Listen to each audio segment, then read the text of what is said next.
আমাদের এখানে আমাদের রাজ্যে ওনারাই তো সুপার স্পেশালিটি হাসপাতাল করে দিয়েছে। সাদা নীল রং আছে, একই বেডে দুজন তিনজন করে পেশেন্ট শুয়ে থাকে।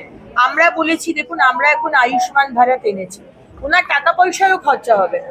ওনার কি প্রপার্টি আছে, অনেকে অনেক কথা বলে, আমরা বিশ্বাস করি না। আমরা ভেবেছি সাধারণ মানুষের মতো আমরা চিকিৎসার ব্যবস্থা করে দেবো। একটা বেডে উনি থাকবেন, কারোর সাথে শেয়ার করতে হবে না। একটা বোর্ডও গঠন করে দেবে। তাতেও যদি না বিশ্বাস হয়, এইমস রয়েছে, বড় বড় হাসপাতাল রয়েছে ভারতবর্ষে, উনি কেন চলে যেতে চাইছেন বলুন তো আমাদের ছেড়ে? অভিষেক ব্যানার্জি, যুবরাজ, আপনি আমাদের ছেড়ে যাবেন না। আমরা চাই না আপনি আমাদের ছেড়ে যান। আমি জানি না অন্য কোনো এজেন্ডা আছে কিনা আপনার মাথায়। এটা আপনার টিএমসি পার্টি অফিসও নয়, আর আপনার বাড়ির বৈঠকখানা বা আপনার এমএলএ অফিসও নয়। এটা West Bengal legislative assembly. Kunal বাবু, আপনাকে স্পিকার বলবে নিজের জায়গায় গিয়ে বসুন, আর আপনি টেবিল ধরে দাঁড়িয়ে দাঁড়িয়ে আড্ডা মারবেন আপনার লোকের সাথে। Please, we will not allow that. You have been suspended, and if you don't learn, you will remain suspended. NCPI NDA শরিক, তারা দেখা করতেই পারে। এবং ঋতব্রত বাবু হচ্ছেন আমাদের লিডার অফ অপোজিশন, তিনি মুখ্যমন্ত্রীর সাথে দেখা করতেই পারেন। এখানে প্রশ্ন কোথা থেকে আসছে আমি বুঝতে পারছি না। এখানে তো প্রশ্ন আসার কথা নয়। একটা লিডার অফ অপোজিশন কি মুখ্যমন্ত্রীর সাথে দেখা করবে না?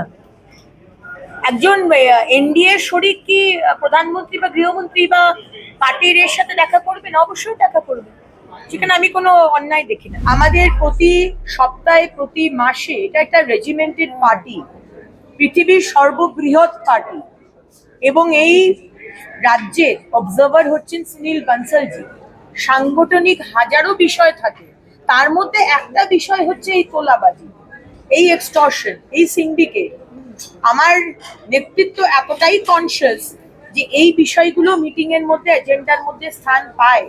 বাট এটা নয় যে উনি ওটার জন্য দিল্লি থেকে এসেছেন। অনেকগুলো বিষয়ের মধ্যে ওটা একটা বিষয়। প্রথম দিন থেকেই বলে এসেছি যে কি কি বিষয় আমরা অন্নপূর্ণাটা দিচ্ছি এবং কি কি থাকলে আপনি অন্নপূর্ণাটা পাবেন না। কিন্তু মাঝখান থেকে আমরা দেখছি অনেকে আছে যারা এই ধরনের বিভ্রান্তিমূলক রিল পোস্ট করছে। কোথাও আমার মনে হচ্ছে যে যাদের পাওয়ার কথা নয় তারা এই ধরনের বিভ্রান্তিমূলক করছে, এবং ডেফিনেটলি এটা তো চলতে পারে না। ডেফিনেটলি সবকিছুর একটা অ্যাকশন আছে। Every action has a reaction, সুতরাং সেখানেও একটা রিয়াকশন হবে।